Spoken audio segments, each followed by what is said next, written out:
Ja, vi har dessverre en feil på vår kommentatorlinje til Goodison Park, men bare så det er klart, det er Liverpool i røde drakter, og altså Everton i blå overdeler og hvite bukser. Og det er Everton som er i kamp mot venstre her i begynnelsen av første omgang. Vi håper at vår kommentator Rolf Hovden ganske snart skal være igjennom med sin klare røst.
Lokaloppgjøret her i Liverpool er 4 minutter gammel.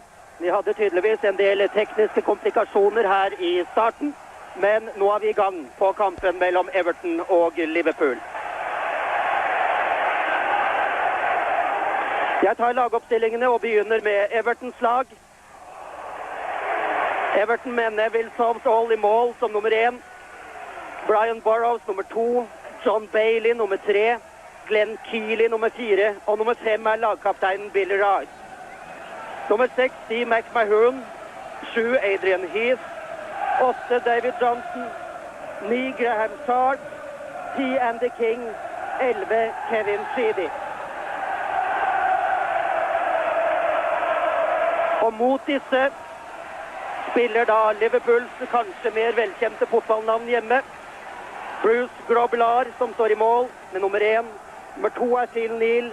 3 er Alan Kennedy. 4 er Phil Thompson. 5 Craig Johnson, som spiller i stedet for Ronnie Whelan i dag for øvrig. Liverpool-spiller nummer 6 er Alan Hampton. Nummer 7 Kenny Dalglish. 8 Sammy Lee. 9 Ian Rush. 10 Mark Lawrenson og 11 Graham Souness. Det er 53 000 tilskuere og en førsteklasse stemning på Goodison Park, den fine hjemmebanen til Everton. Phil Neal. Disse lagene møter hverandre for 127. gang. Har vunnet 44 seire hver opp gjennom årene.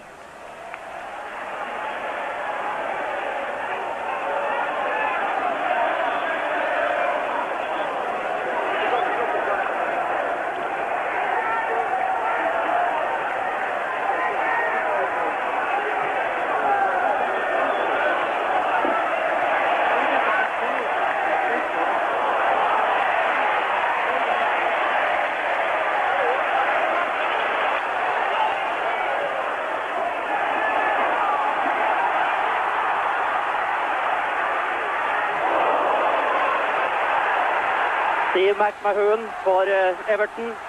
Burrows bekken her. Souness, lagkaptein. Everton-spillerne mente det var hent, men dommeren markerte at han slo den med kne.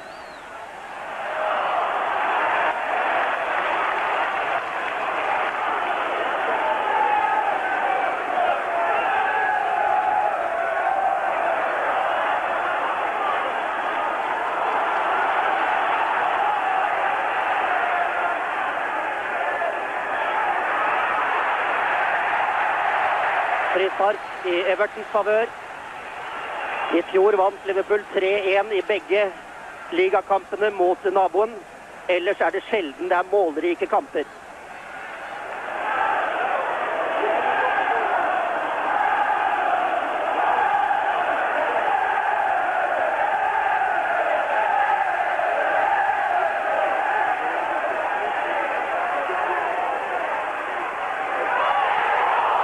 Kapteinen Billy Rice som god når han går fram på slike situasjoner.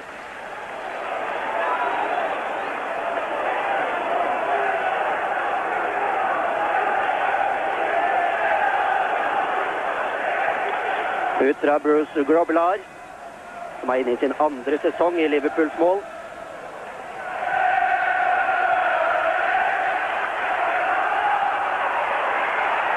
Graham Sharp, nieren. Hurtig spiller. Corner.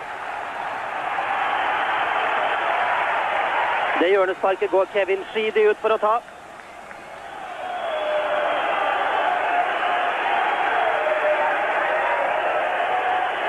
Kevin Sheedy, som aldri ble noen suksess i Liverpool, og derfor ble overført til naboen Everton. Farlig skru i den ballen, men Grobbelaar kontrollerer.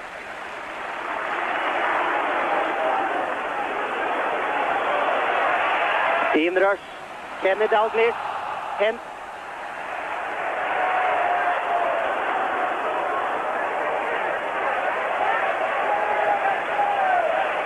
Dalglish jo en av Liverpools helt sentrale spillere.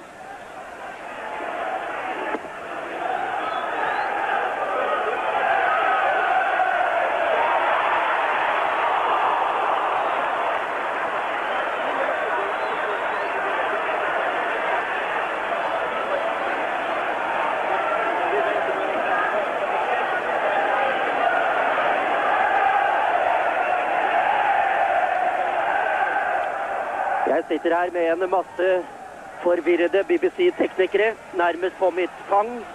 De vet ikke, sier de, om det noen kommentar i Norge, men jeg fortsetter i hvert fall å kommentere kampen. Bare denne inside-informasjonen til dere i Oslo.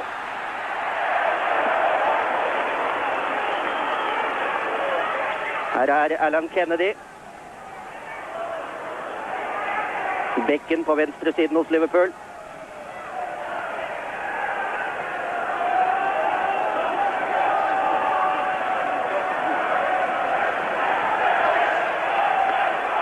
Ja vel, da det Stoll som spiller ut.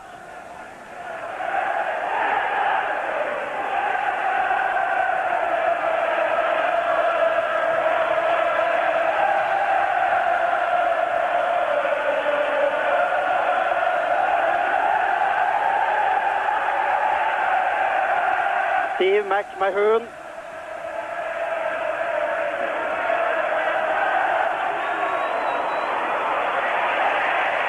Ian Rush, denne høye nieren til Liverpool, han husker vi jo fra landskampen i Wales, da han skåret kampens eneste mål på vår landslagskeeper Per Egil Nygaard. Og da sto også Sovsol her i målet til waliserne.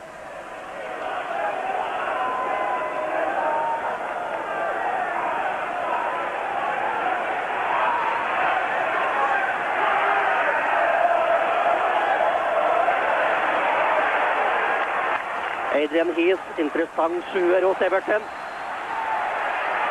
Bailey.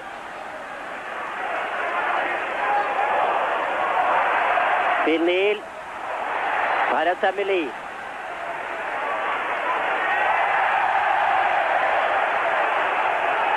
Unødvendig av Dalglish.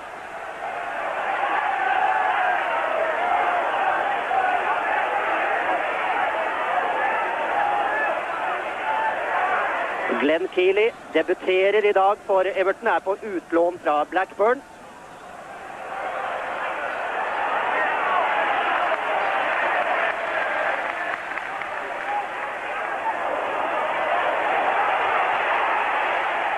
Billy Wright.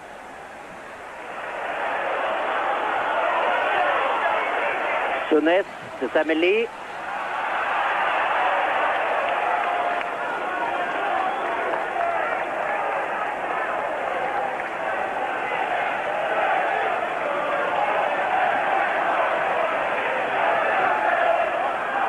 Liverpool leder altså den engelske ligaen med sine 22 poeng.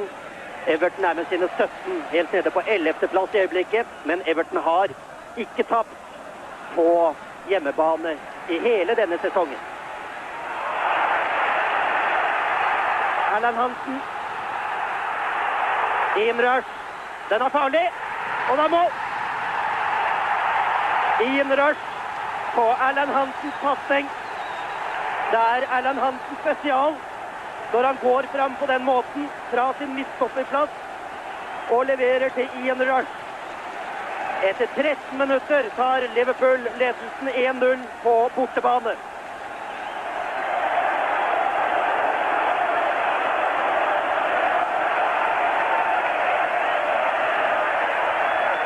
Meget fint forspill. Meget fint forspill av Erland Hansen, som fant Ian Rush. Det var Bailey fremover til Neil Sunes.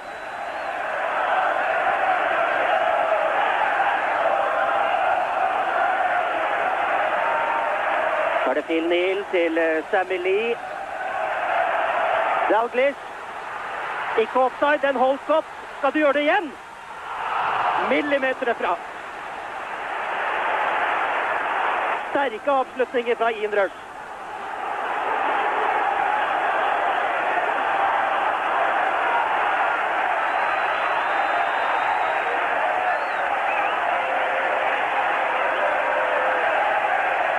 Sharp var det.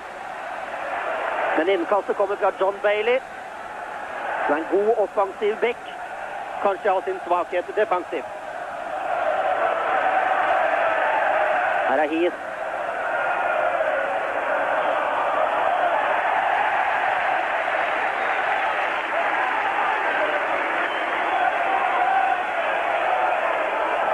Grobbelaar gjør god jobb i Liverpools mål. Sterk også i feltarbeidet. Erland Hansen, Dalglish. Hvem har på lang? Sleivete avleveringer foreløpig i kampen. Fra Dalglish. Bailey. Debutanten Keeley.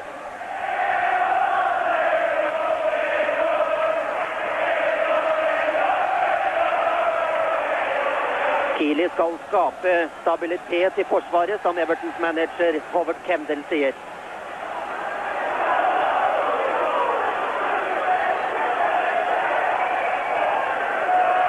Fin ettermiddag for fotball i metropolen Liverpool. God bane. McMahon. Adrian Heath. Burrows. Hva gjør Dalglish med den? Markeres tett Kenny Dalglish.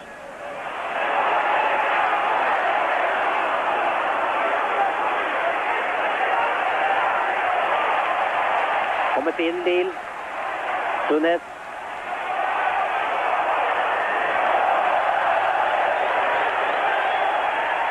Dalglish. Det var en kjempereaksjonsredning fra Thompson.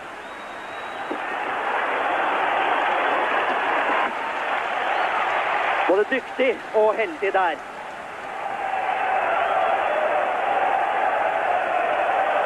Den velkjente Liverpool-maskinen fungerer bra nå. Kommet godt i gang.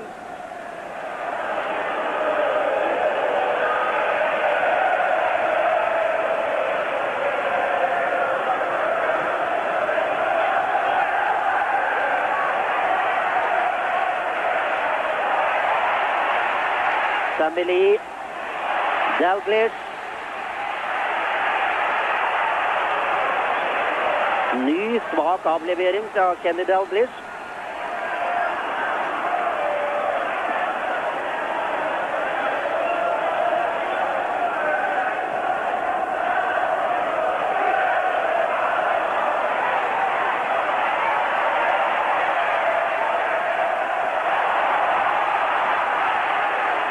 Alan Kennedy her.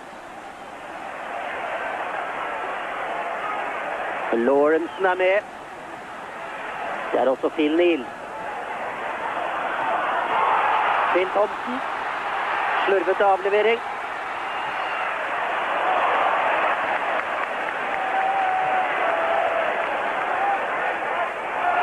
Var Rush heldig. Og det blir farlig når disse spiller sammen på den måten. Ny stor Dalglish sjanse.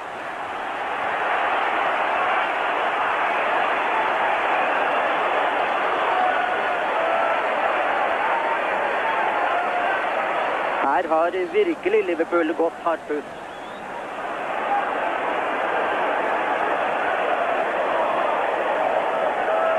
Røscher har skåret bare 4 mål i ligaen. Det 5. kom altså etter 13 minutter her.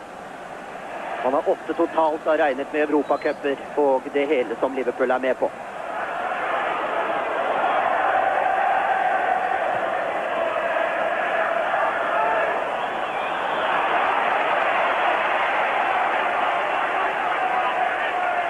Erland Hansen. Og Phil Thompson. Alan Kennedy.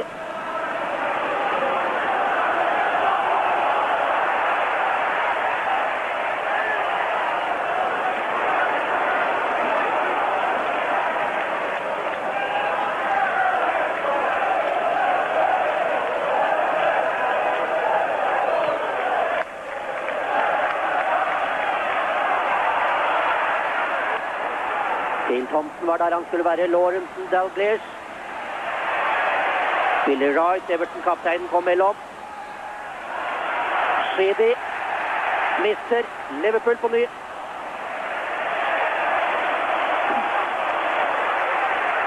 Sheedy. Grobbelaar i aksjon.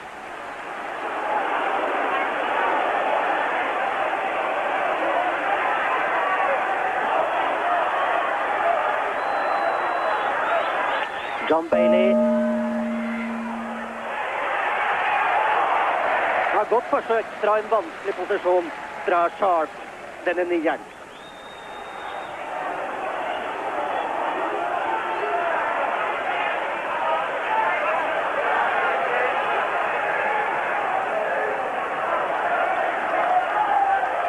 Kennedy på venstre siden.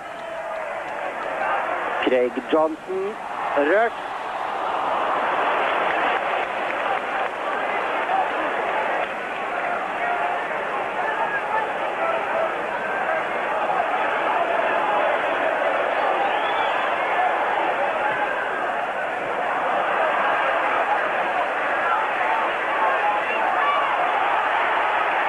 McMahon.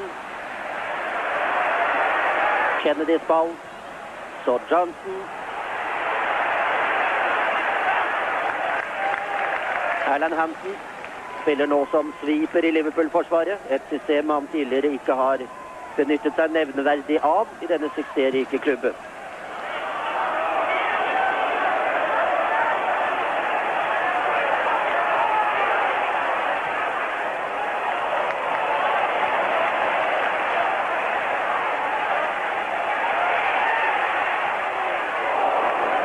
Skjøt like godt.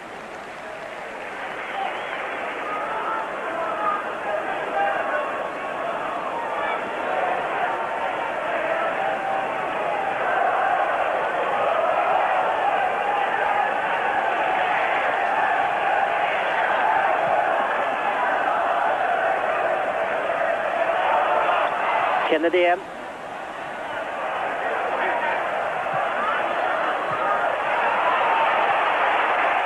Spiller godt fra mann til mann nå, Liverpool. Neil. Sammy Lee.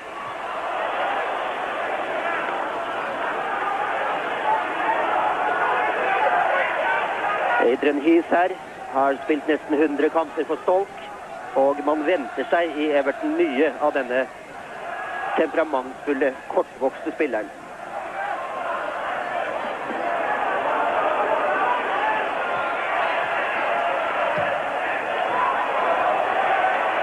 Det var til Nille ute i det store ingenmannsland.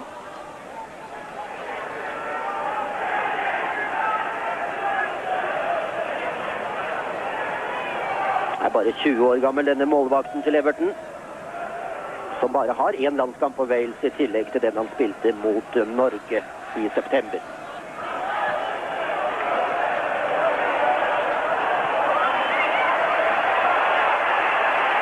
Hansen.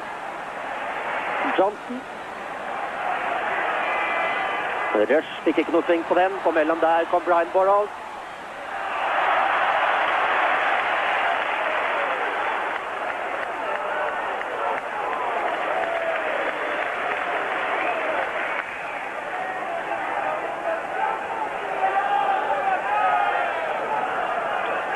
Phil Thompson til Grobbelaar.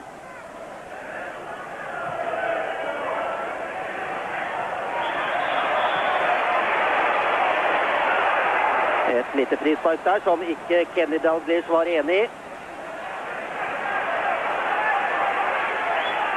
Andy King med ballen. Kaptein Rice.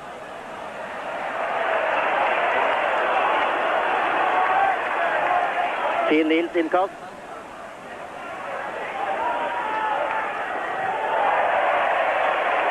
Ikke bra, Finn Nils.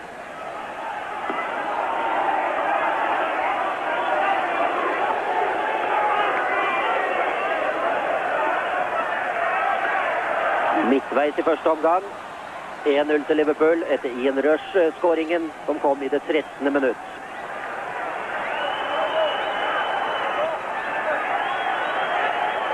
Nummer 11 Sheedy. Ex-Liverpool.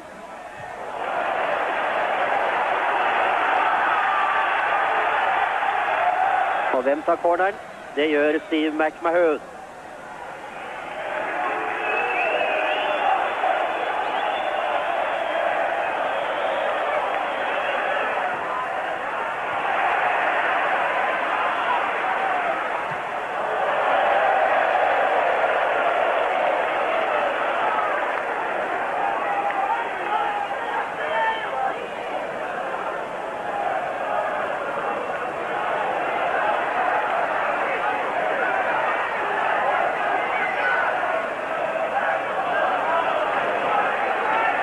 Da er det Hampton. Skotsk landslagsspiller. Kennedy. Og Dalglish, der var det åpent, og det er 2-0.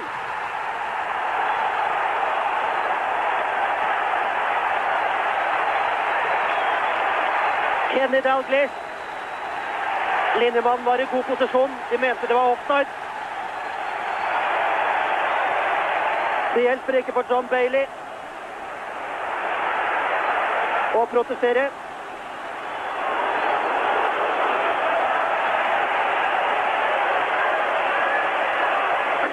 Så mye offside til Bailey.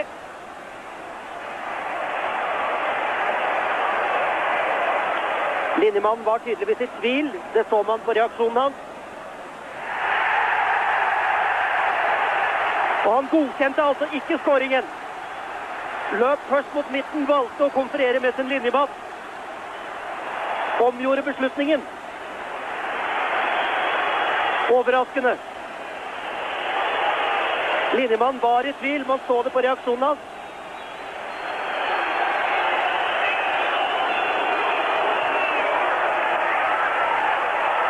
Enkelte mente også at ballen slo borte i hånden til Dalglish. Men Everton-spillerne markerte for offside.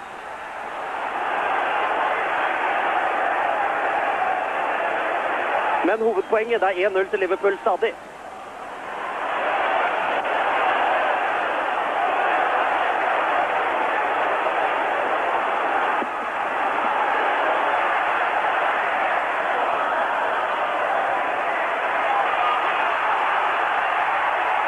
McMahon mot Heath.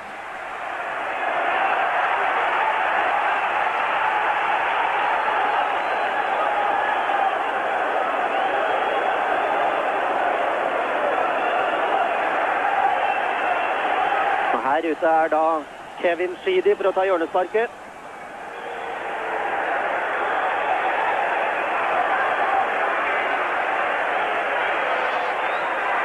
Fin skru i disse ballene hans. Vi merker også at dagens debutant hos Everton, Glenn Keely, er helt framme på alle hjørnesparkene. Høyreist forsvarsspiller like foran mål her.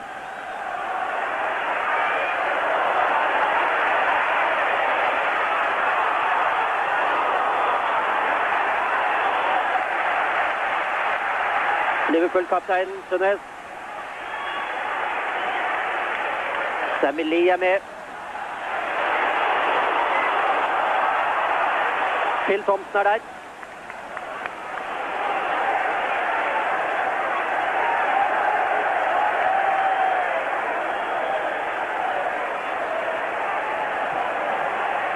Johnson.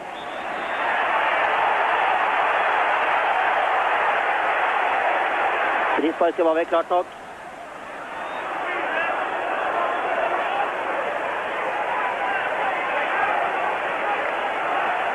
Kommer Phil Neal. Kennedy. Har virkelig snert i det skuddet til å være fra så langt hold.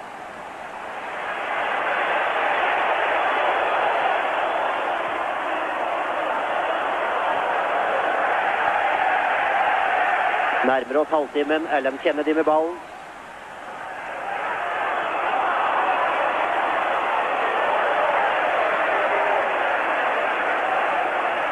Phil Thompson og Phil Neal.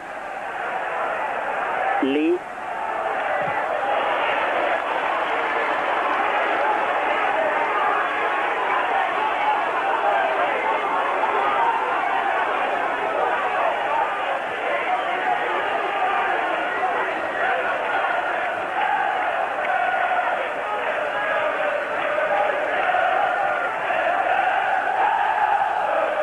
Everton har ikke slått Liverpool siden 1978,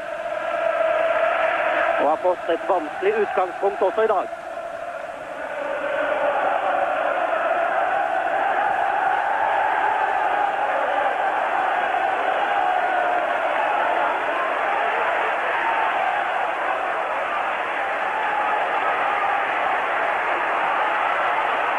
Alan Hansen.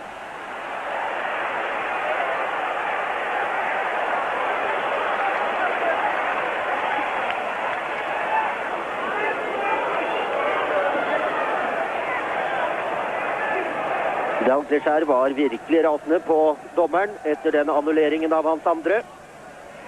En litt pussig situasjon i fotball.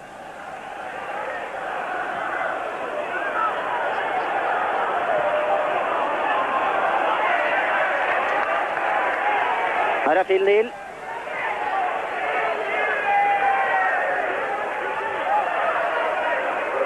Nytt innkast. Denne bekken som har spilt samtlige ligakamper siden 1974. Snart 8 år. Nesten utrolig.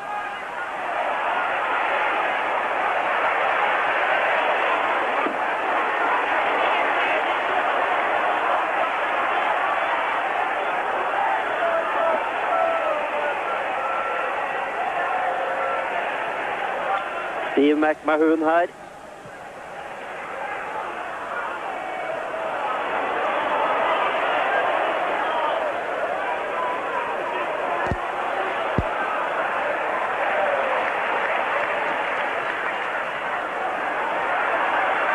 Hansen til Kennedy. Liverpool spiller omstendig og litt mer forsiktig nå enn de gjorde i denne voldsomme åpningsminuttene.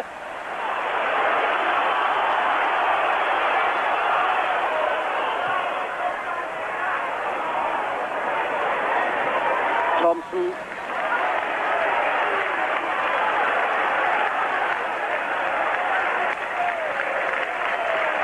Kennedy.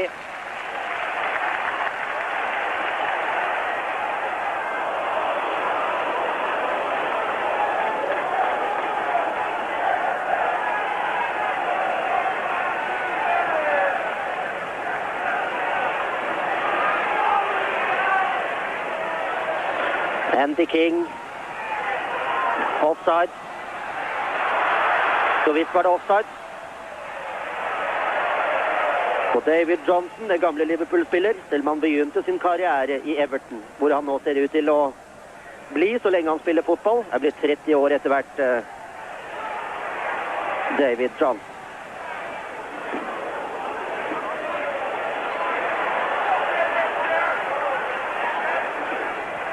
Hansen finner Phil Neal. Dalglish og Lee.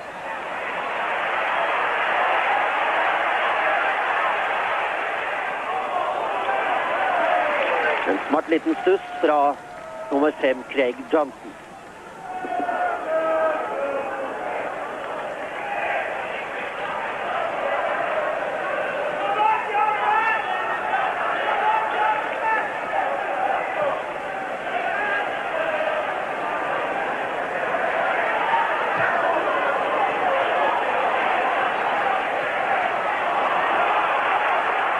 Den misforstod Johnson. Så er det Johnson.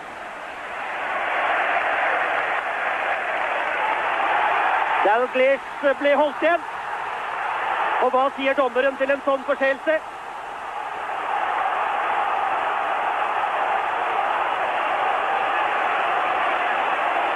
Det var debutanten Glenn Keely, det. Som da ifølge de nye reglene skal ut. Slik reglene er innført i år. Hindrer man en spiller på veien mot mål, skal han utvises. Det er utvisning nummer 91 i engelsk ligafotball denne sesongen. Og dommeren opptrer helt korrekt. Fantastisk historie at debutanten Keely fikk være med en drøy halvtime før han ble sendt ut. Det kan bli en tøff time for Everton.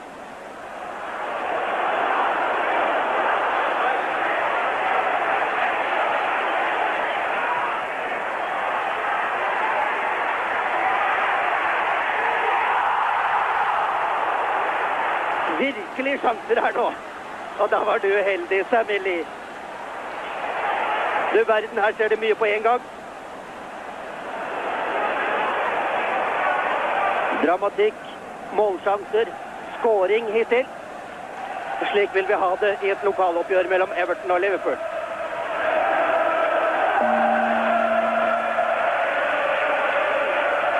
Jeg skal kikke litt nærmere på formasjonene i Everton-forsvaret, hvordan de takler dette å spille en knapp time med 10 spillere. De har trukket tilbake sekseren Steve McMahon, som spiller ved siden av lagkapteinen Billy Wright.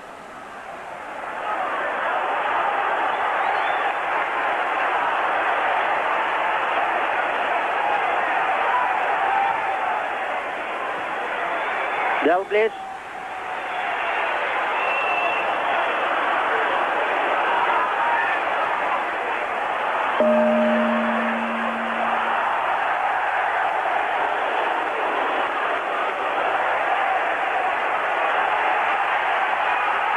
Johnson. Bailey ga hjørnesparket. Denne femmeren er Johnson, som kom fra Middlesbrough og er misfornøyd med Liverpool.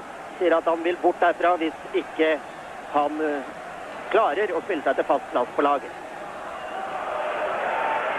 Her er det Phil Neal.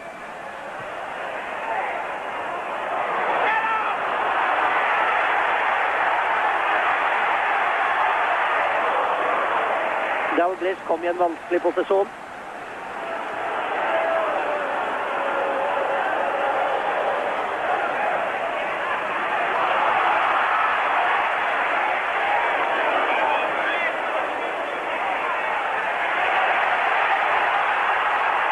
Kevin Sheedy.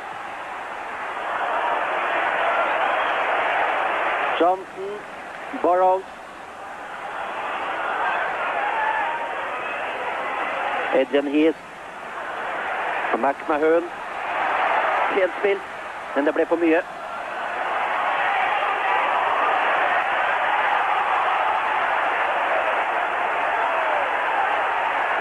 Og Grobbelaar utmanøvrert.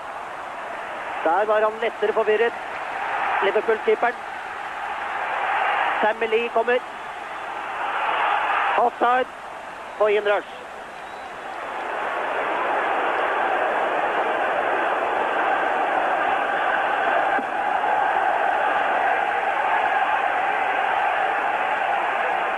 «37 minutter er spilt. Alan Kennedy i bildet. Everton ligger under 1-0 og har 10 spillere på banen etter utvisning. Korrekt utvisning etter de engelske nye regler.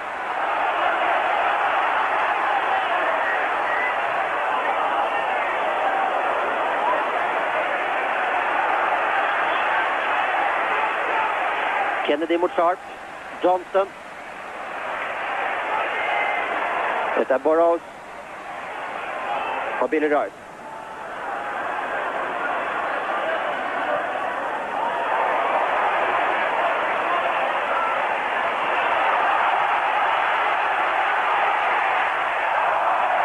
Sheedy.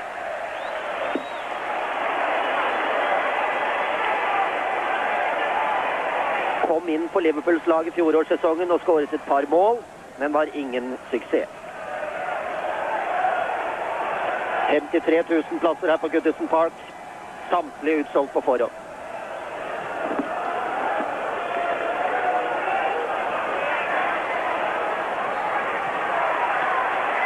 Dalglish der, Rush.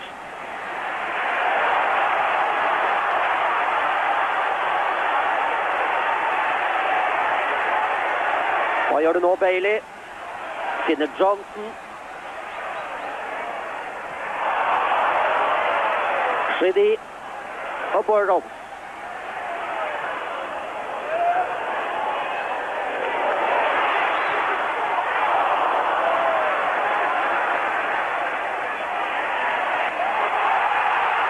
Klar offside.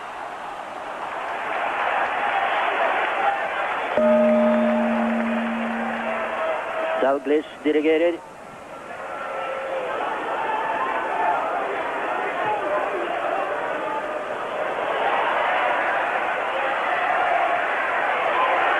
Adrian Heath.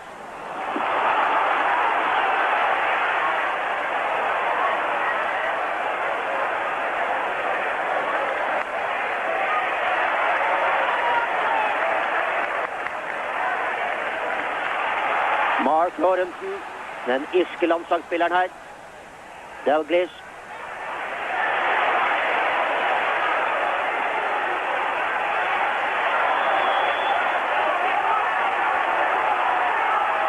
Evertons manager er ikke fornøyd med formasjonene bak i forsvaret. Men det er jo også vanskelig å klare seg da, med bare 10 spillere mot et lag som Liverpool. Souness. Lee.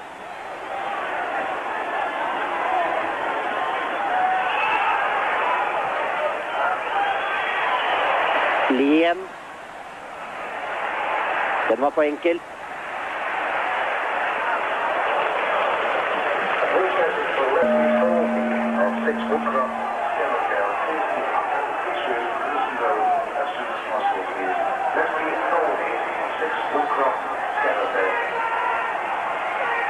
Erlend Hansen, kaptein Souness. Ingen vanskelig ball vel Souness for Neville Southall i Everton-målet.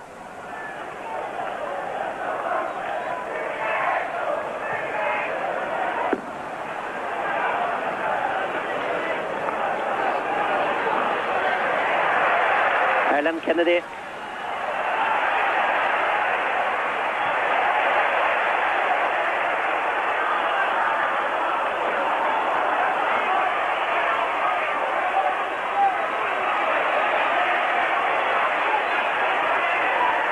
Kevin Shidi, flink til å gå med ballen, men lyktes ikke hver gang.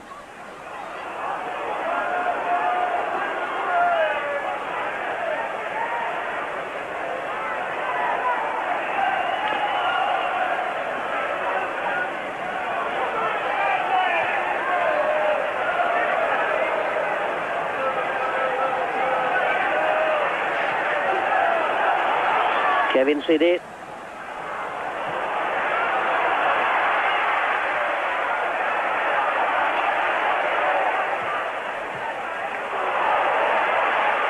Slurvete avleveringer er det en del av fra Kenny Dalglish, som jeg allerede har påpekt.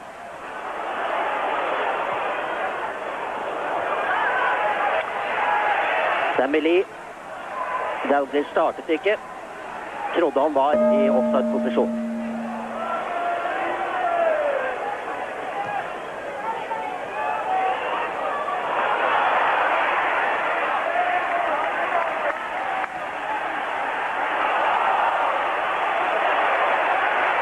Billy Wright, som er flink til å gå fremover på banen, men som nå har en stor oppgave bak i midtforsvaret, der han mangler en medspiller.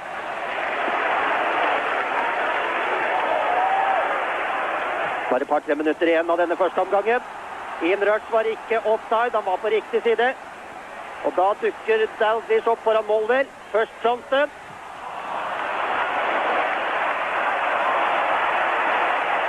Rush for ny sjanse. Nå han vinket av for alt for høyt spark der, tett opp til motstanderen.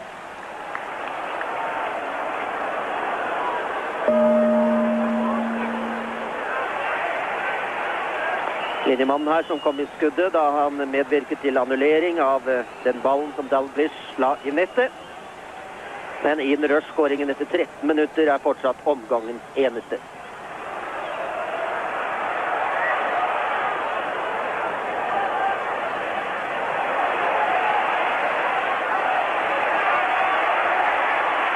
Billy Wright der står skidig. Slo bort i hånden, men det vinket til dommeren videre.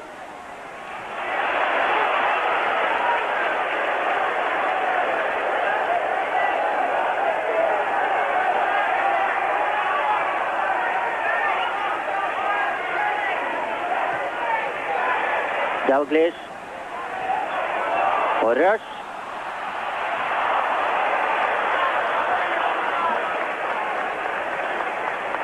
Offside var det også.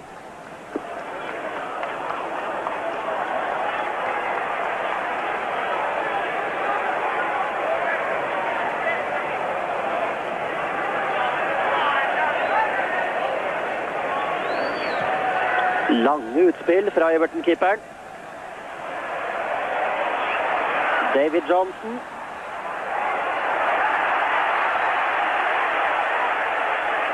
Keith.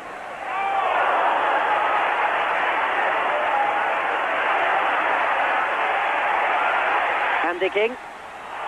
God på langskudd. Et eksempel på det. Nå er det borte fra Everton en tid, denne karen. Blant annet i Queen's Park og i West Bromwich. Men nå spiller han her. Han hører hjemme på flotte Goodison Park.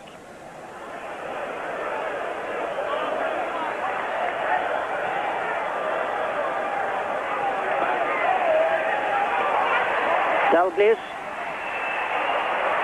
Skal Liverpool gå til pause med 2-0. Ikke mye om å gjøre. En rekke farlige situasjoner har det vært. Mark Lawrenson er også god på avslutningene. Selv om han bare har 4 ligamål denne sesongen.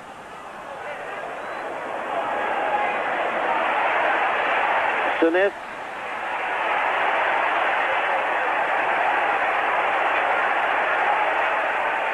Der er Kennedy.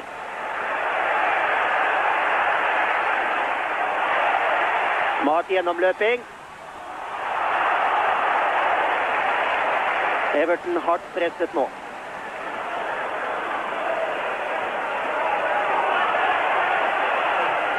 Thompsons innlegg.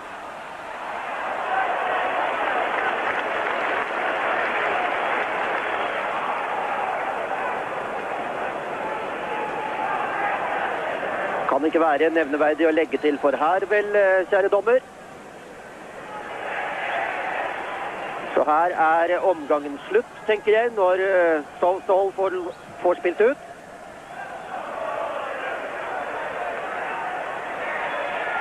Der er de første 45 minuttene unnagjort. Ian Rush skåret for Liverpool etter 13 minutter. De fikk en annullert, omdiskutert skåring. I hvert fall en ball i mål, signert Kenny Dalglish. Men det er altså 1-0, og det blir en tøff annenomgang for Everton med bare 10 spillere på banen etter at dagens debutant Glenn Keely ble utvist for å ha holdt igjen Kenny Dalglish. Men her ser vi det. Slik er situasjonen, og dere skal vel ha andre ting, tenker jeg, i pausen. Så jeg melder meg når det blir fotball igjen, får vi håpe at også teknikken er med oss, så gir jeg ordet til studio i Oslo. Ja, vi er med, og vi har fått inn disse resultatene så langt. Kamp nummer 1, altså Birmingham West Bromwich 0-1. I kamp nummer 2, kamp nummer 3 har vi ikke fått melding om skåringer, men vi har heller ikke fått bekreftet at 0-0 er pauseresultat. Kamp nummer 4 som vi har sett, Everton Liverpool 0-1. Vi kan der fortelle at 40% av tipperne har her tippet borteseier, så det ser jo ut til å være Liverpool som er favoritt i denne kampen. I kamp nummer 5 og 6 har vi heller ikke hørt noe om skåringer, men heller ikke der er det bekreftet pauseresultat. Kamp nummer 7, Nottingham Ipswich 0-1. Kamp nummer 8, Stoke West Ham 3-0. Og i kamp nummer 9, Tottenham Watford, heller ikke noe hørt til skåringer derifra. Kamp nummer 10, Cambridge-Leicester 3-1. Men den kampen, der har faktisk bare 28% av tipperne tippet en H, mens hele 48% har tippet en B, slik at der ligger det vel an til en aldri så liten smell for en del tippere. Kamp nummer 11 og 12 er heller ikke rapportert om skåringer så langt. Vi skal komme tilbake mot slutten av pausen med tippekupongen. Nå skal vi over til V6, der vi altså har før i sendinga meldt om disse resultater. Almsbrun i første løp, nummer 11. I andre løp, nummer 8, Fam Olympic, strøket nummer 5. I tredje løp, nummer 7, Gamindi. Og det er altså 3 nesten toppfavoritter som har gått inn her. Nå skal vi midlertid over til det fjerde V6-løpet, og kommentator på Bjerke, det er som vanlig Halvard Flatland. Det er fjerde avdeling av V6 som er klare til start. Det er et flerklasseløp over 2100 meter. Det er 20 meter tillegg ved vunnet 60 000, 40 meter ved vunnet 100 000 og 60 meter tillegg ved 200 000. Det er varmblodshester det dreier seg om, og de 2 strekhestene fra nummer 1 Fraun Senator og nummer 2 Honnis Boy er naturligvis de raskeste ut fra start. Vi noterer galopp på nummer 3 Moonshine Lady, og lenger bak i feltet er det nummer 8 Arin Lord som er nummer favoritt i løpet, som kommer dårligst ut av tilleggshestene. Vi må nok vente et ganske spredt felt den første runden, og så spørs det da hvor høyt tempo disse T-testene kan holde, og så får vi se hvor sterke tilleggshestene er til å ta inn det tappte. Nummer 1 Fraun Senator sørger nok for å holde et brukbart tempo på bortre langside. Det er nummer 2 Honnis Boy som følger i rygg. Nummer 5 Rosvita på 3. Nummer 6 Manette på 4. plass. Og så er det nummer 4 Lord Speedster som er på 5. plass. Av tilleggshestene fra lengste tillegg er det nummer 7 King Khan med Ulf Thoresen, som vi ser nesten til høyre i bildekant. Han har fulgt av nummer 11 Washington og Tore H. Larsen. King Khan, det er for øvrig en interessant hest. Den blir trent av Arnfinn Lund, en velkjent galopptrener. Det er en utpreget steier og har tidligere vunnet DNTs eliteløp. Og da var kusken, ja, nettopp Ulf Thoresen. 1300 meter igjen av løpet. Det blir døyt spor på King Khan i det han må ut i et tredje spor der. Manette med Asbjørn Mela, som har nummer 6, ble lagt ut et spor, og dermed måtte Ulf ut i tredje spor. Fortsatt nummer 1 Fraun Senator, lett førende i tett. Nummer 2 Honnis Boy, pent plassert i rygg. Nummer 5 Rosvita på tredjeplass, med hest nummer 6 Manette utvendig for seg.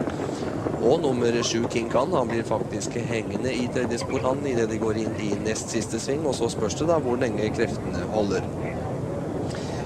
En annen interessant hest er nummer 9 Clean Robber. Han er i øyeblikket helt til høyre i billigkanten. Han fikk en hard skade i vår og har vært lenge borte fra løpene, men er nå tilbake igjen for fullt. Han er for øvrig Norges raskeste hest i det han har travet 1.13,4 på Värmöbanen i Finland. Lenger bak i feltet begynner nå nummer 8 Arin Lord å røre på seg. Han er ute i 4. spor i det hestene nærmer seg siste sving. Men jeg synes faktisk det er langt frem til T-testene foreløpig. Det er Fraun Senator og Sverre Dahl fører med hest nummer 6 Manette og Asbjørn Mela i rygg. Nummer 5 Rosvita med Vidar Svabe vil også være med. Og det blir et meget drøyt spor på nummer 8 Arin Lord i det han tar seg frem utvendig til nummer 5 Rosvita. Og så får vi se da hvor sterk Fraun Senator nummer 1 er med Sverre Dahl i sulken. Foreløpig har Fraun Senator kontroll over hendelsene. Fraun Senator som står til 15 i odds, og Sverre Dahl ser faktisk ut til å kunne holde unna.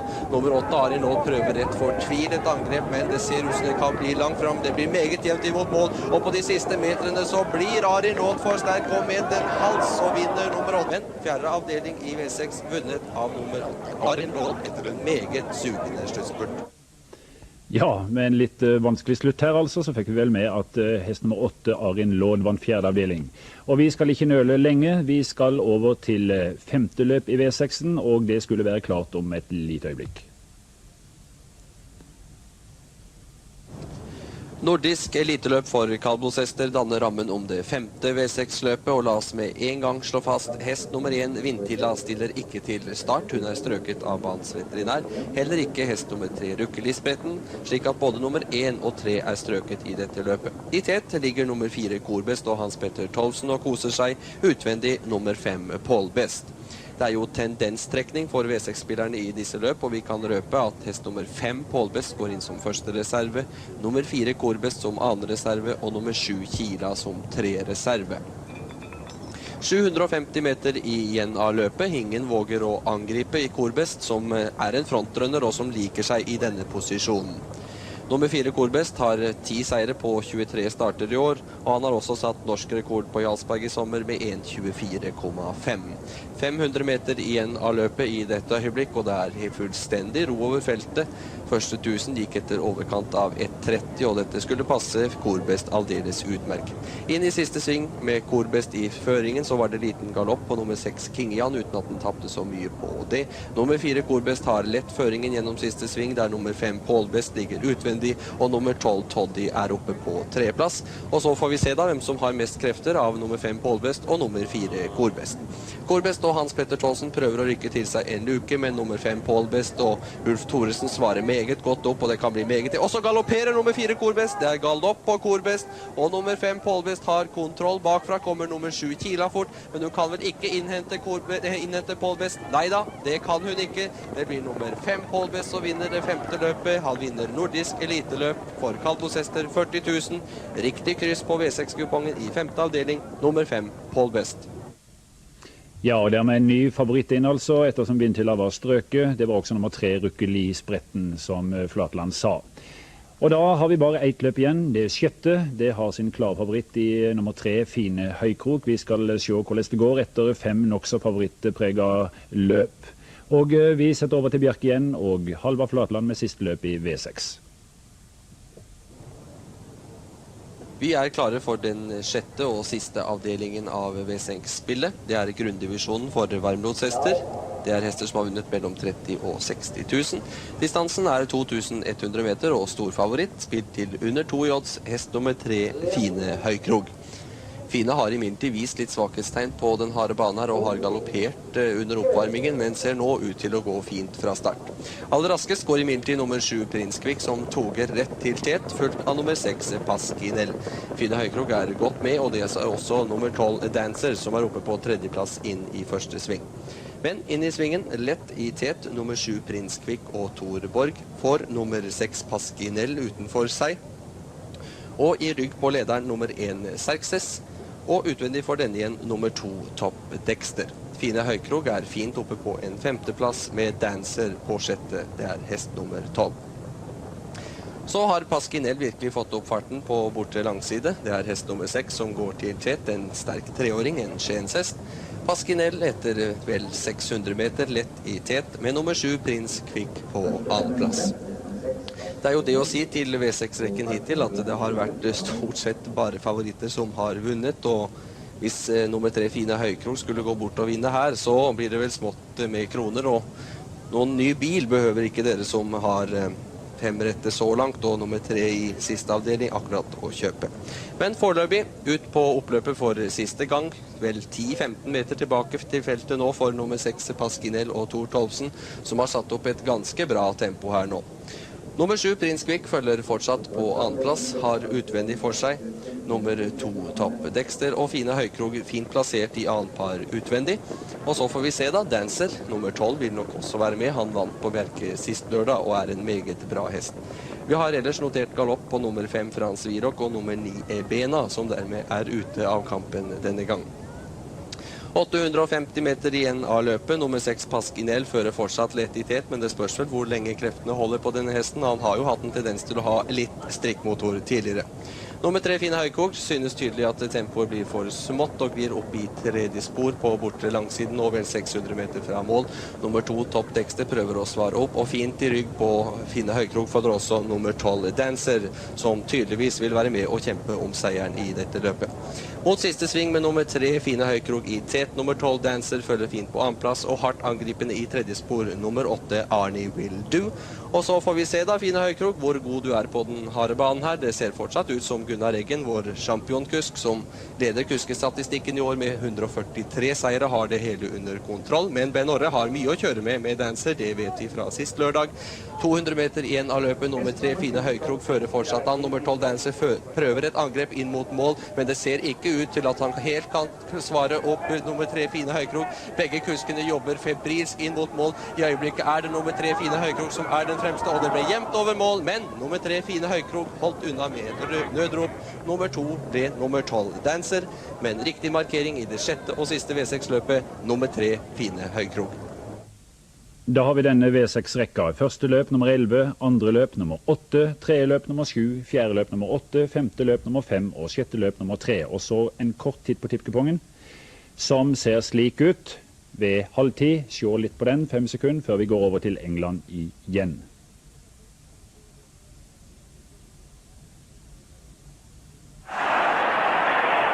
Ett og et halvt minutt er spilt av denne annenomgangen på Goodison Park, hvor vi da alle vel vet at Liverpool leder 1-0, og hvor vi hadde en meget dramatisk første omgang, blant annet med utvisning av Evertons debutant for dagen, Glenn Keely. Og da er det klart at det for de blå fra Everton blir en tøff omgang med en spiller mindre på banen i tillegg. Everton ser jeg begynner annenomgangen nå bare med lagkapteinen Billy Wright bak i midtforsvaret. Så får vi se om Ian Rush, Dalglish og de andre kanonene finner en åpning der. Her fant Rush ingen åpning i hvert fall. Her er han som har skåret dagens eneste mål hittil.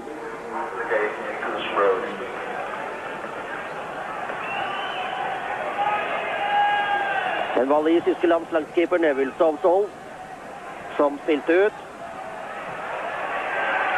Johnson. Og Rush.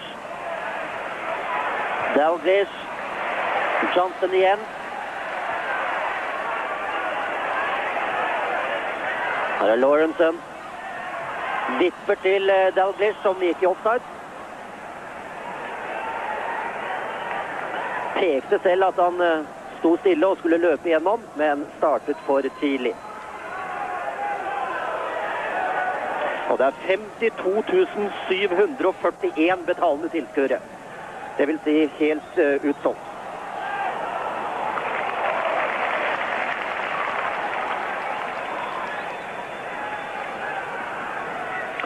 Phil Neal benytter seg av Grobbelaar.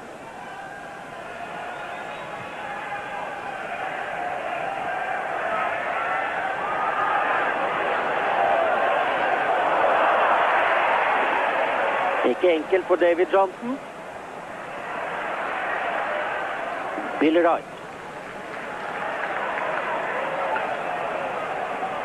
Everton-kaptein.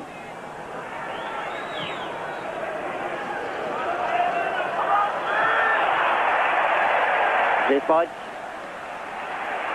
Ser ut som det er Billy Wright, ja. Som skal ta seg av det, eller er det Burrows?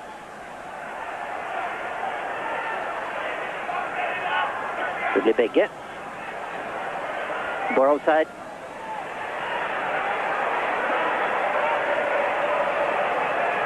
Finner ingen spillbar blåkledd herre. Heath mot Lawrenson. Johnson er kjapp, men fikk seg en trøkk og ble liggende der. Offside. Ian Rush, han protesterer nesten hver gang dommeren blåser i fløyta, eller linjemannen vinker.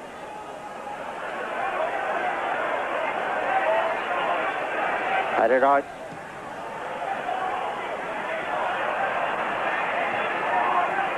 Sunes. Kennedy.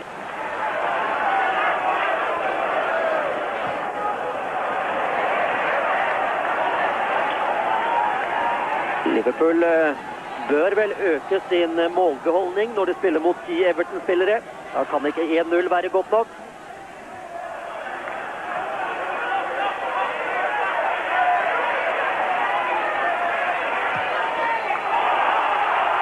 Og Johnson, som ikke spilte noen stor første omgang.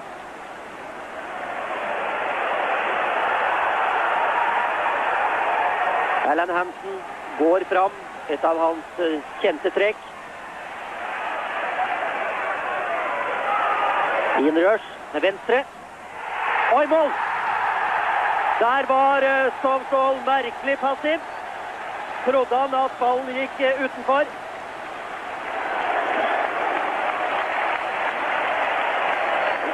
Da skåret han igjen da. Stovsvoll reagerte nesten ikke. 6 minutter spilt av annen omgang.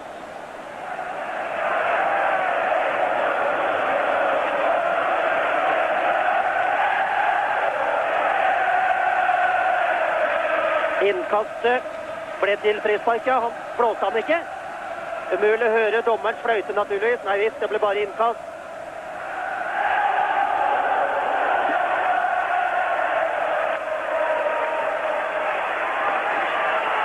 Til Nil.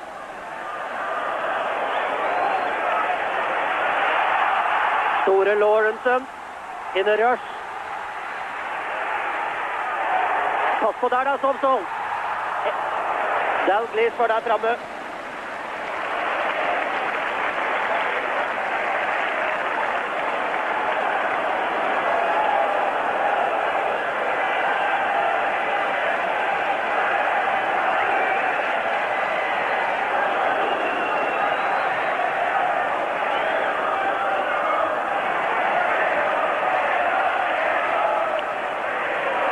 Everton går vel da mot sesongens første tap på hjemmebane.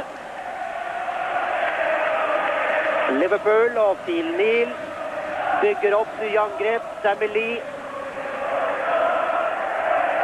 Dalglish. Adrian Heath. Ruvende Phil Thompson.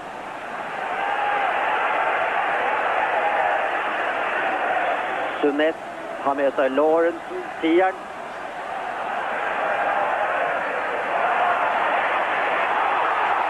Frispark mot Dalglish naturligvis.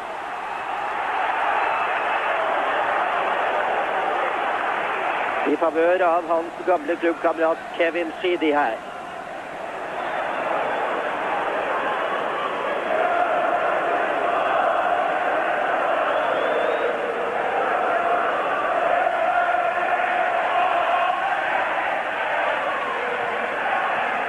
McMahon og nieren er Sharp.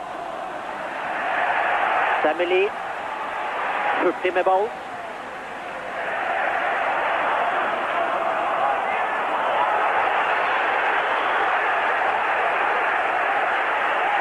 Liten misforståelse av Dalglish.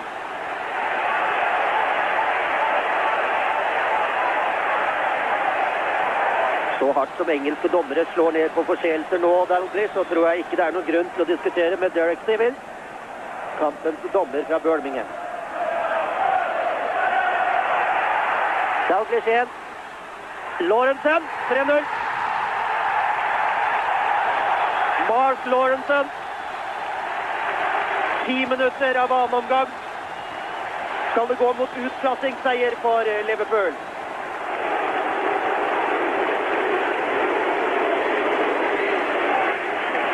Slike åpninger må naturligvis oppstå når Everton spiller som de gjør i forsvar. Stadig bare med Billy Wright som stasjonær i midtforsvaret.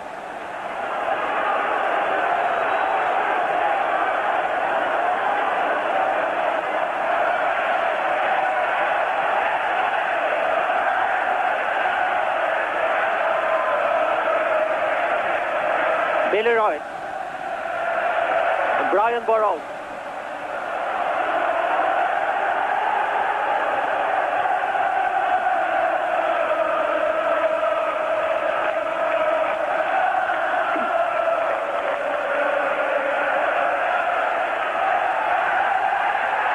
Phil Neal og Dalglish. Meget solid backspiller Phil Neal. Nå kommer Dalglish og faller selv.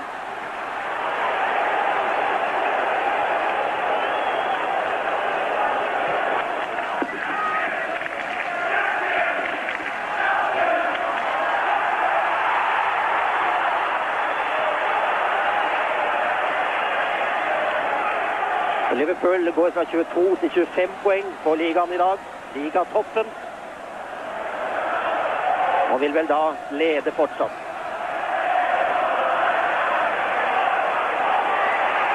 Shiri.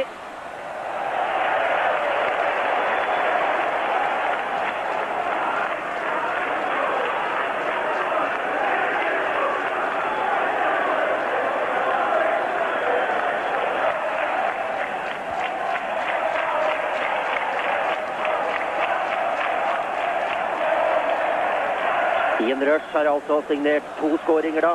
Mark Lawrence den tredje. Alan Kennedy.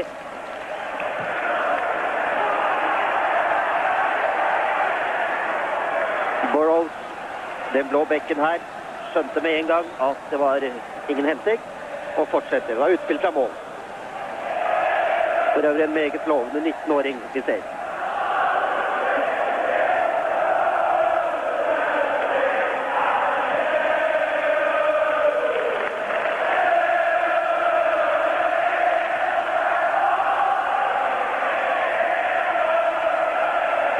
Enkelt på Phil Neal. Grobbelvar og Liverpool med en vind mot seg i denne andre omgangen.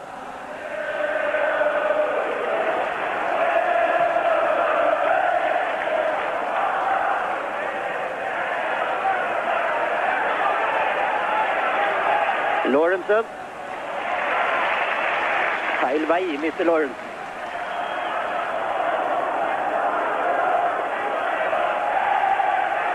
Johnson på Liverpool. Sunes. Alan Kennedy løper fram på siden. Mahon. Den var ute. Hjørnesvar.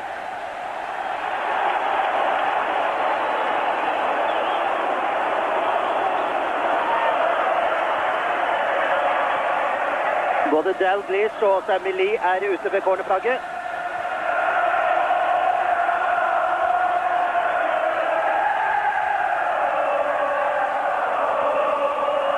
Sunes.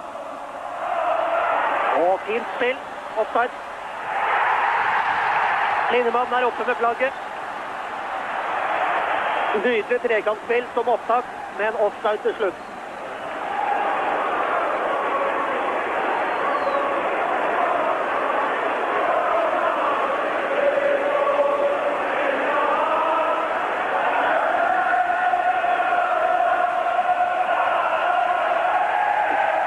Liverpools fargerike tilhengerskare dominerer her i øyeblikket, forståelig nok på 3-0.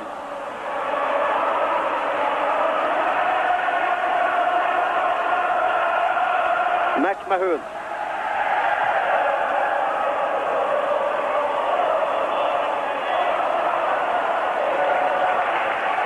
Og hvem skal ta denne corneren til Everton? Det gjør John Bailey. Venstrebekken som har lagt en del gode baller fremover. Og som har problemer defensivt, spesielt mot et lag som Liverpool.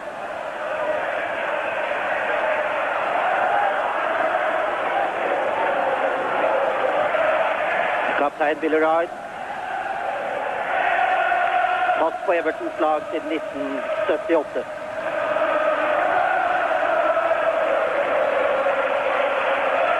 Og tenk hvor tramt det er her på disse tribunene. I dag er de virkelig overfylte.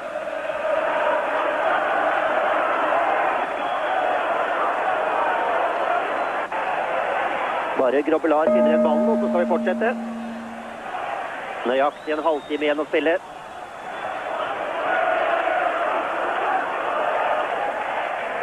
Phil Tom.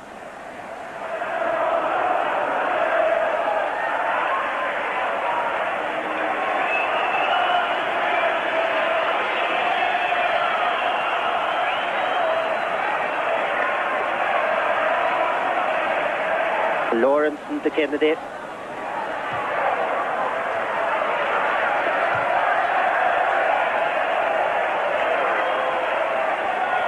Helt umulig ball fra Steve McMahon, som her i Everton blir sammenlignet med snart legendariske Alan Ball.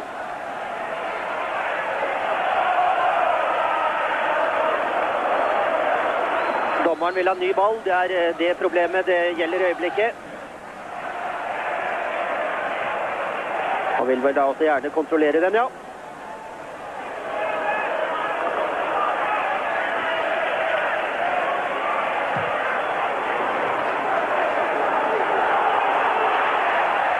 Dalglish.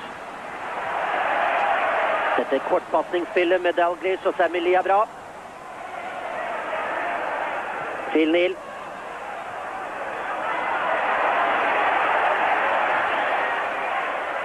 Og Rush.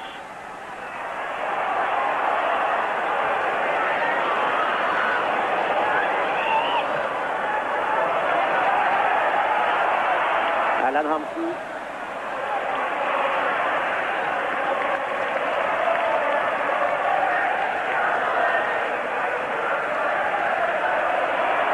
Phil Neal og Dalglish.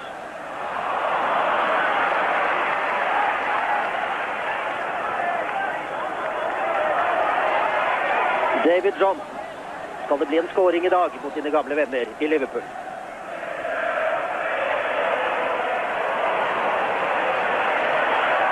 Mark Lawrenson.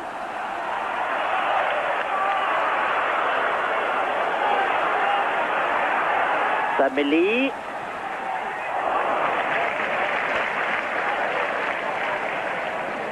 Litt optimistisk vel å skyte mot Neville Stovstall på den situasjonen.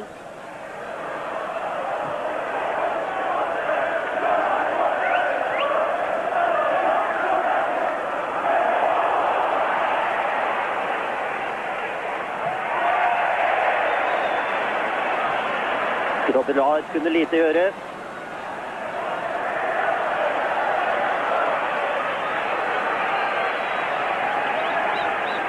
Virket som om noen kastet noe etter Grobbelaar, men det så ikke så veldig alvorlig ut. Han tok det med et smil.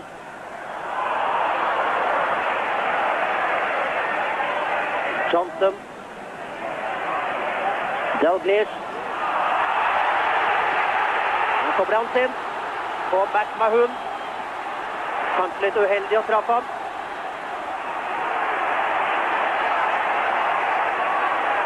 I stor fart.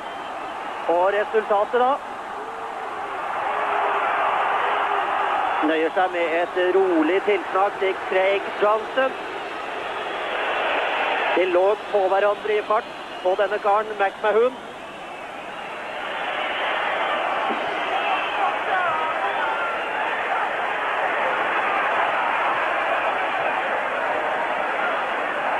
Sharp. Offside på David Johnson. Johnson som har vært matchvinner både for Everton og for Liverpool.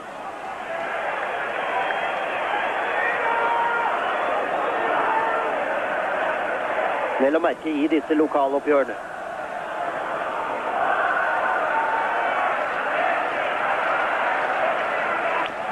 Rush her. Innkastet fra lagkaptein Sunes. Som for øvrig mange betrakter som den beste langskytteren i hele England i dag.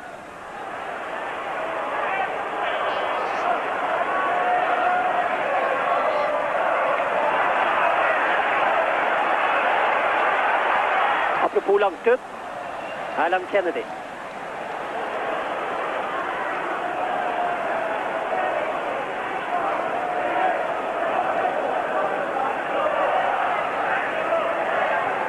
Det er 20 minutter av annen omgang. Liverpool leder 3-0 på Evertons bane.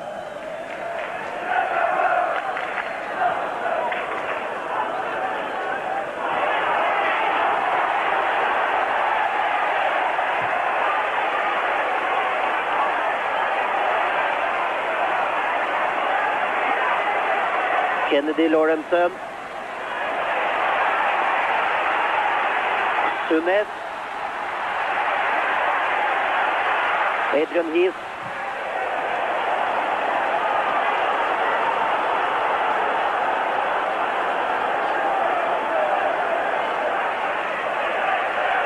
Innkastet fra McMahon.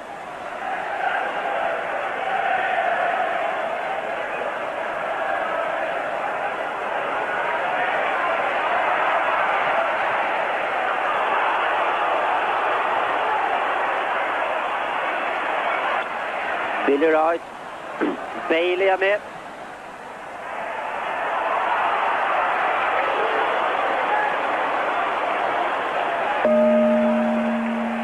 David Johnson her. 8 landskamper står han med for England. Og mye tyder på at det blir alt for mannen som nå er blitt 30 år gammel. Et lite frispark i Liverpool-favør.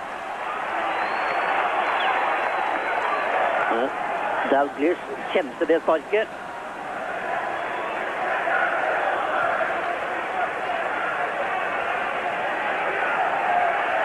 Bailey og Rush.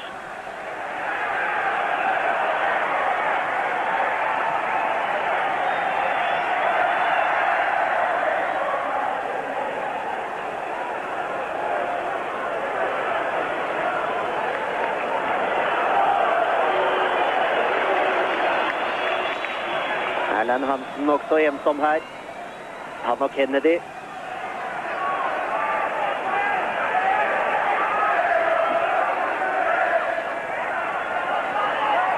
Så stikker Johnson.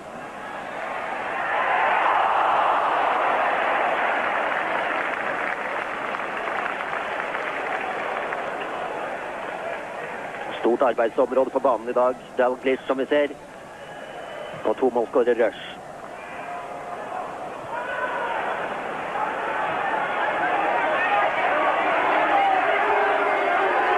Mahun som kaster her er kommet i en mellomposisjon, delvis i midtforsvaret, delvis på midtbanen. Jobber mye, men det hjelper så lite mot overmakten og 11 Liverpool-spillere.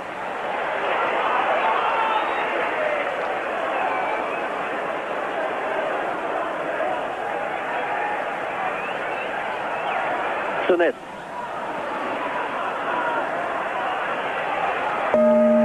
Neil, offside.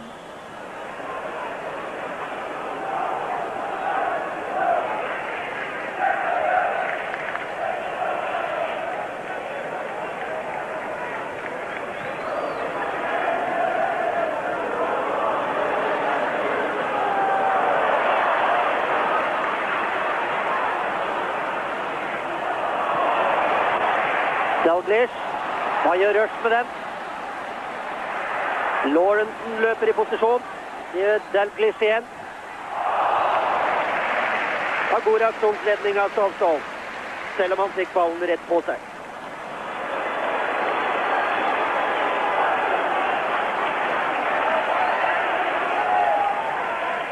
Her er Kennedy.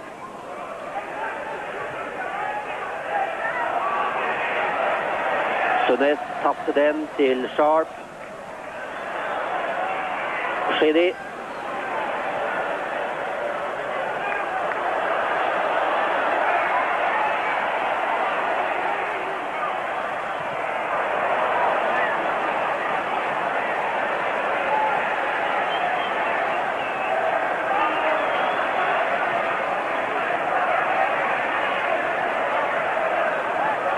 Dalglish, men umulig for Rush, som kom fra offside-posisjon.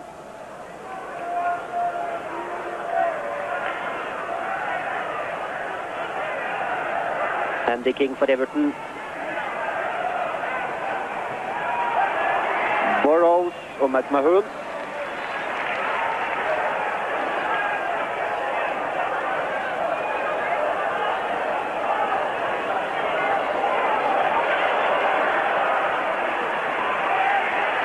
Dalglish Rush riktig denne gangen.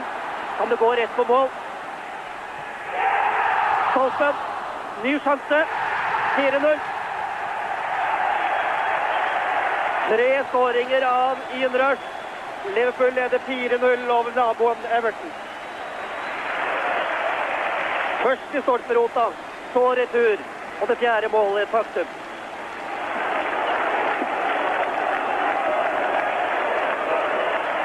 Bob Paisley, Liverpools manager, har vært med på det meste. I dag er det siste gang han er manager på Goodison Park. Han trekker seg etter sesongen fra Liverpool, som har vunnet alt i internasjonal fotball.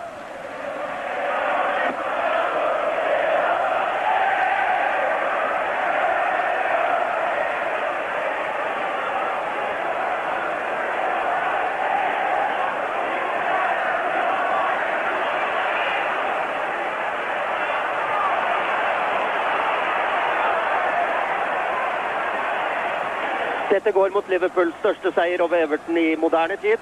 Jeg vil ikke påstå at jeg har resultatene fra 1800-tallet, men jeg sier i moderne tid.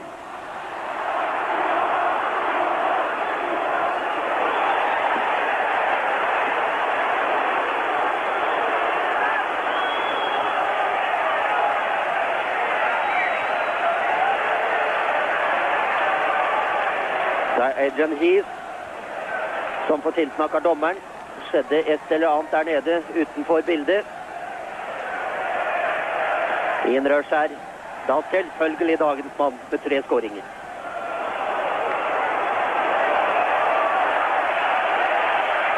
Heath igjen.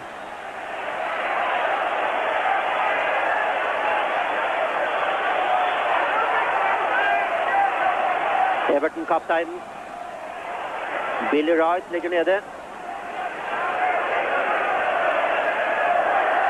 Begynner å tære på kreftene også. Det er i det 27. spilleminutt av annen omgang. Og Kenny Dalglish koster på seg et smil her. 4-0 i en prestisjekamp mot Everton. Er meget imponerende. Og at Everton måtte gjennomføre en time med 10 spillere på banen, det skrives neppe inn i historiebøkene.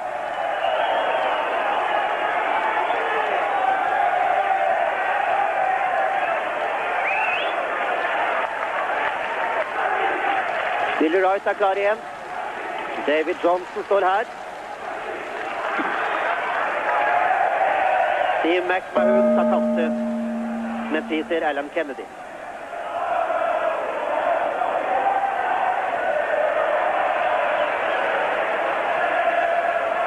Det var hissige Adrian Heath.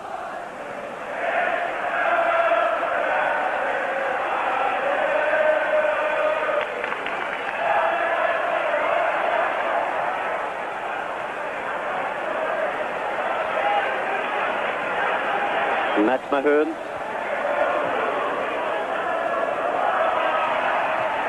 Lawrence til Neil.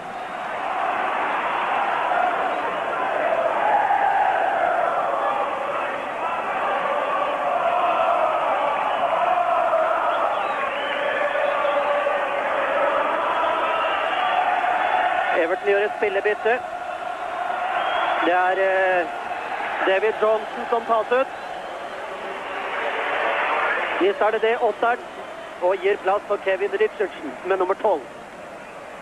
Så er det spilt drøyt 20 kamper for Everton. Glir inn i rekken av de ungguttene jeg nevnte, som manager Howard Kendall her.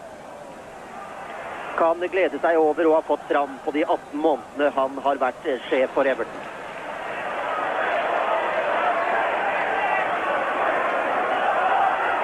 Alan Hansen.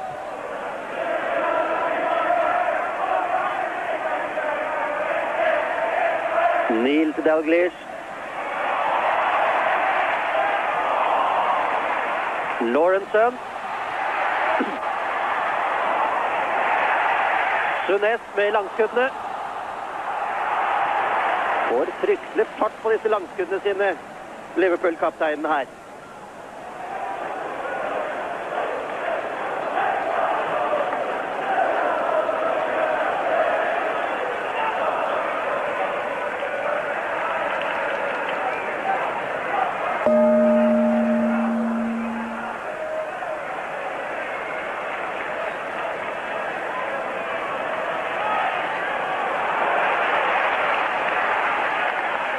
Liverpool igjen, Dalglish. Med når alle angrep bygges opp. Offside for Rush. Det er vinket av for lengt.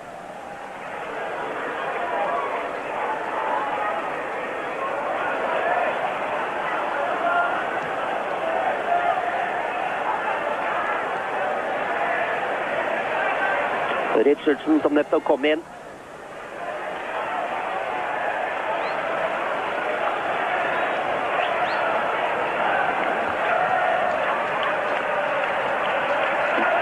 Innbytteren som kaster. Brian Burrows.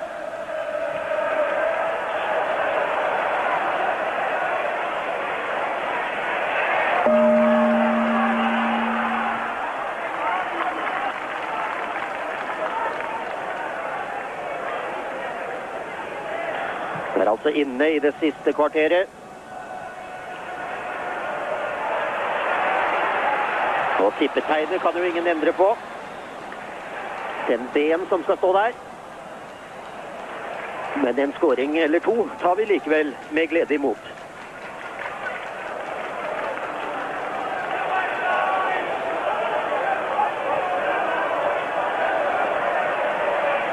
Her ser vi da det store tilskuertallet som gleder engelske fotballfolk i disse tider hvor publikumskrise er et faktum.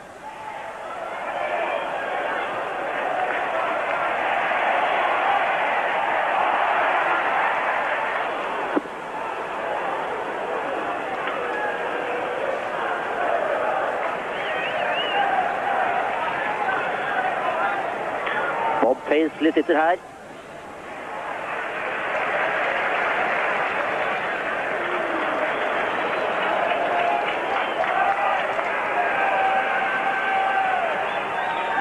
Liverpools manager, altså nummer 2 fra venstre.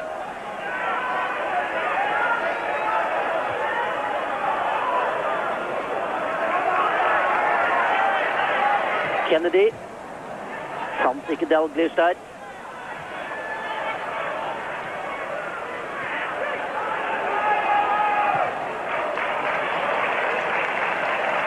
Bra ball fra Shidi til Sharp.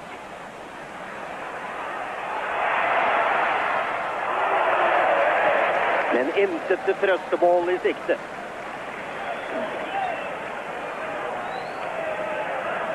Ganske unge, mange av disse Everton-spillerne, bare 21 år Sharp her.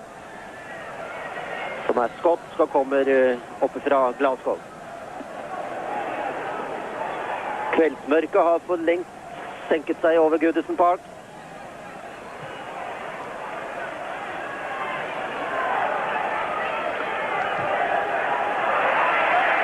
Dalglish. Løper det forbi? Nei.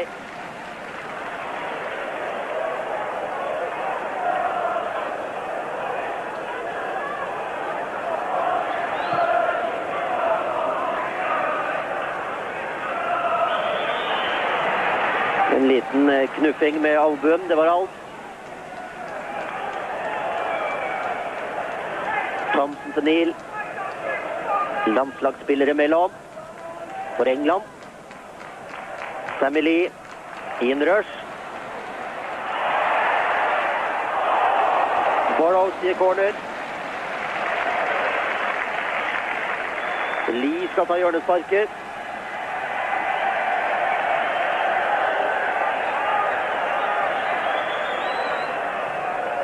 Dalglish, Lawrenson.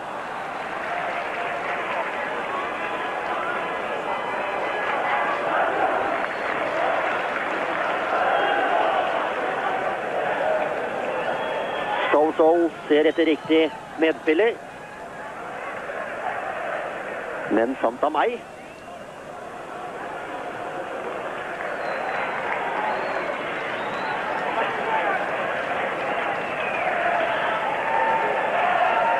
Minutter igjen av kampen. Everton 0, Liverpool 4.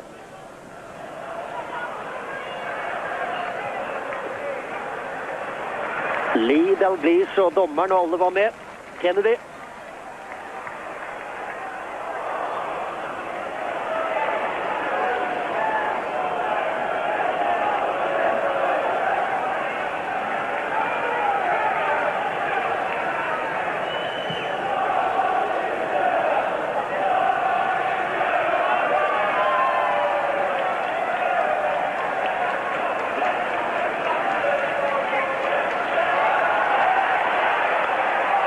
Craig Johnson. Sunes, Kennedy. I dørlinja inn.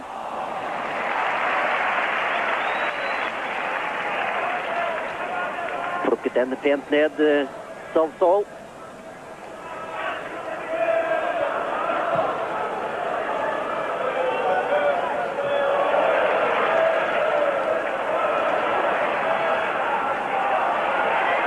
Hansen, vanskelig å komme forbi. Det gjør da heller ikke Steve McMahon.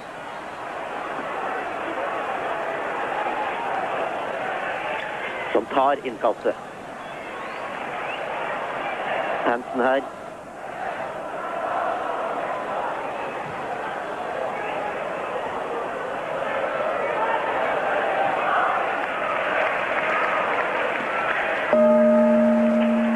Sunes.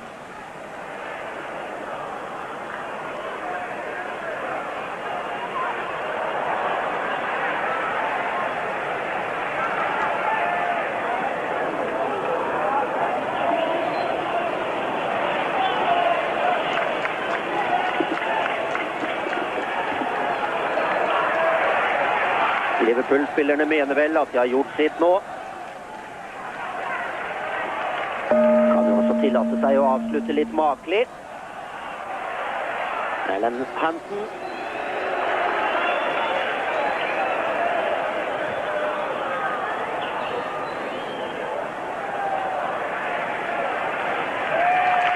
Dalglish skal ut han.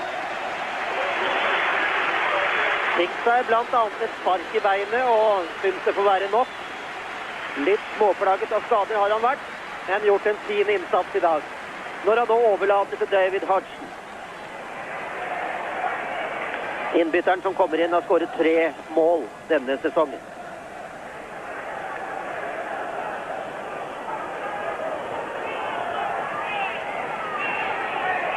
Og Paisley og Dalglish. Godt team i engelsk fotball.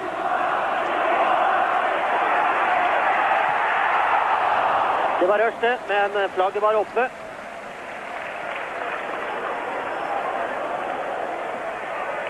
Har problemer med å etablere seg på et mesterlag som Liverpool. Forståelig nok, David Hodgson her.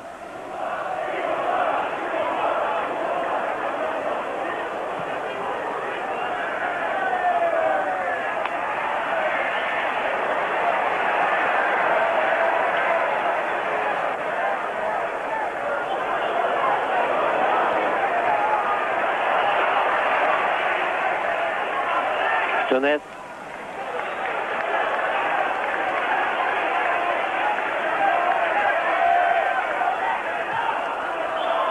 Offside denne gang på Alan Kennedy.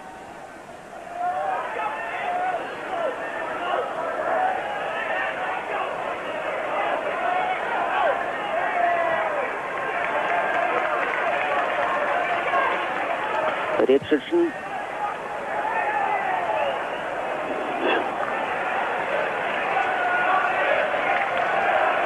Periodevis har det vært meget morsomt å se Liverpool i dag. Det er alltid vanskelig å vurdere fotballkamper når motstanderen har 10 spillere på banen. Men at Liverpool har kontrollert dette fra start til slutt er det vel ingen som helst tvil om. Og for Everton måtte det jo bli en kamp mot overmakten etter at Glenn Keely ble utvist. Etter rundt en halv time spill i første omgang.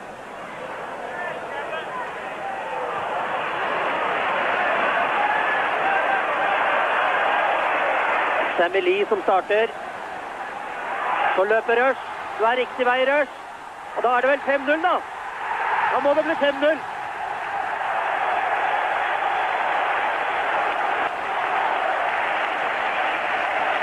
Snakk om ren utklassing av de røde fra Liverpool.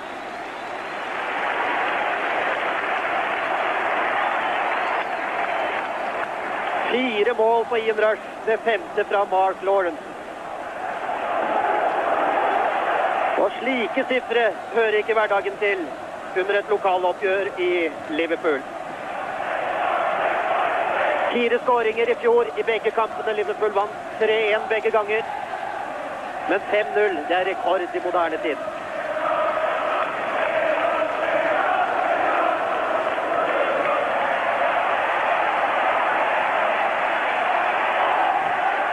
Og da er vi på 40 minutter.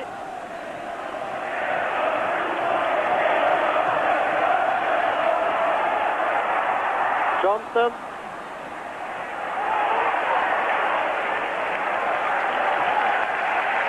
Jeg må si Rush er sikker når han er i skåringsposisjon.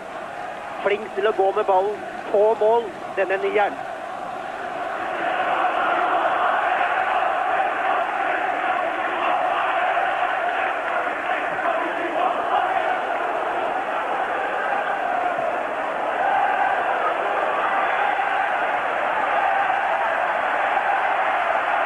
Sammy Lee.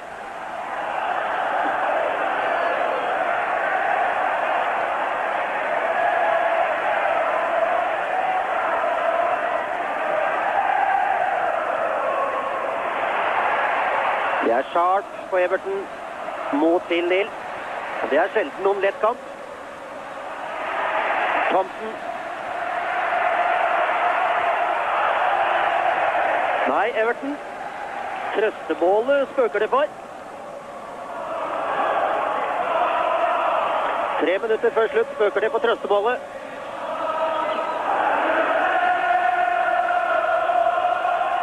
Jeg husker for noen år siden vi hadde en tippekamp her på den samme banen da Everton slo Coventry 6-0. Men 5-0 her var jo meget overraskende da. Selv om utvisningen i første omgang forklarer en god del.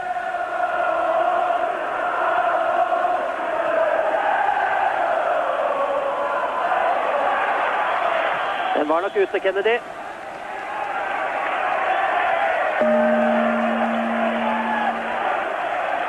Nå vant Liverpool også 5-0 på onsdagskvelden mot HJK fra Helsinki, Finland i Europacupen.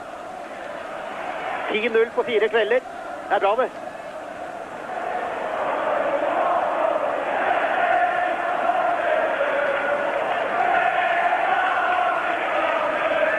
To minutter igjen av ordinær tid. Få skader som har stoppet spillet.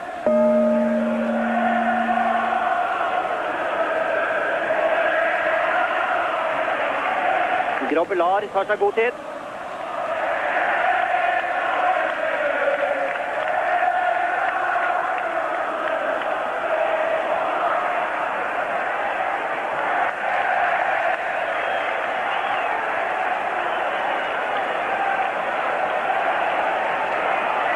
Jeg leste i en avis at det var 90 utvisninger hittil i ligaen her i dag.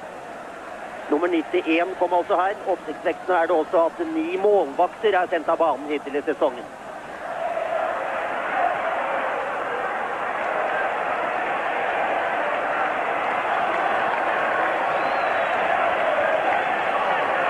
Det har vært en fin stemning rundt denne kampen, selv om det er blitt rolig i Everton-leiren nå.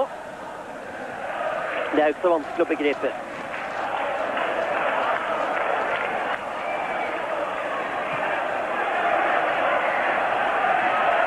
– 30 sekunder fra fulltid.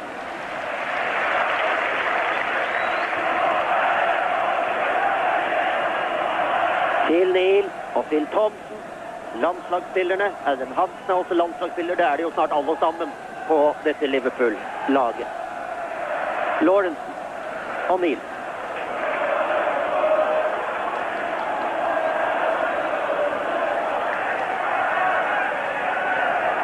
Match Mahun spiller right nå.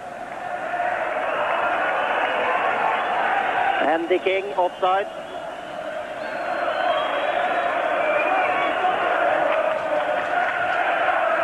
Minutter er spilt. Jeg mener at jeg registrerte at dommeren sa 1 minutt til. Det gjorde han ikke. Vi er ferdig på Goodison Park i Liverpool. Hvor denne karen har skåret 4 mål. Og Mark Lawrence skåret i tillegg for Liverpool, som har knust erkerival Everton. 5-0 er rekord i moderne tid i disse meget tradisjonsrike kamper, som dannet en fin opptak til vår 14. sesong med tippekamper fra de britiske øyer. Og vi håper fremover at vi på lørdags ettermiddagen skal kunne tilby dere mange skåringer i ukene fram mot jul. Det var 1-0 etter første omgang, men nå er det 5-0, og nå er det slutt her på Goodison Park. Så vær så god, studio i Oslo.